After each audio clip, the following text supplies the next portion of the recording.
नमस्कार मित्रांनो, आताच्या क्षणाची सर्वात मोठी बातमी समोर येत आहे।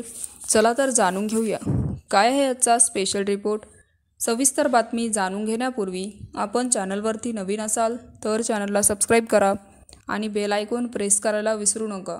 आगामी विधानसभा निवडणुकीच्या अनुषंगाने सर्वच नेते मंडळी कामाला लागली असून आपले दौरे करत आहेत। मनसे अध्यक्ष राज ठाकरे, राष्ट्रवादीचे अजित पवार, मराठा मनोज जरांगे, वंचित बहुजन आघाडीचे प्रकाश आंबेडकर तर प्रहारचे अध्यक्ष आमदार बच्चू कडू हेही विविध दौऱ्यावर आहेत।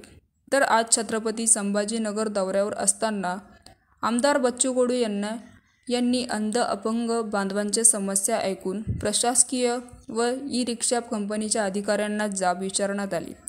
त्यांनी कडू स्टाईलने त्या एका अधिकाऱ्यांना हलकीशी कानशिलात वाजवली तर दिव्यांग बांधवांना समाज कल्याण विभागाकडून देण्यात आलेल्या ई-रिक्षामध्ये एकाच दिवशी बिघाड झाल्याची तक्रार घेऊन दिव्यांग बांधव आमदार बच्चू कडू गेले होते।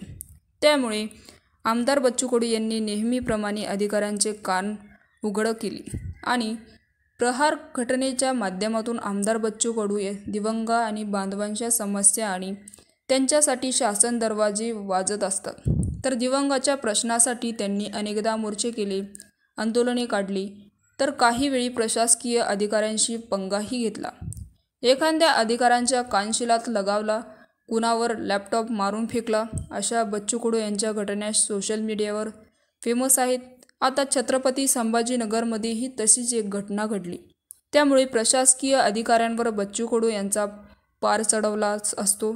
तर बच्चू कडू यांनी ई-रिक्षा देणाऱ्या योजनेशी संबंधित समाज कल्याण विभागात अधिकाऱ्यांना जाब विचारलं, तर ई-रिक्षा कंपनीच्या अधिकाऱ्यांच्या कानाखाली लगावली आणि छत्रपती संभाजीनगरमध्ये अंध अपंग व्यक्तींना समाज कल्याण विभागाकडून ई-रिक्षा देण्यात आल्या होत्या, मात्र त्या एकाच दिवशी बिघाड झाला त्यामुळे शासनाकडून आर्थिक दुर्बल आणि गरीब दिव्यांग कामगार व शेतकरी बांधवांसाठी नवनवीन योजना राबवण्यात जातात।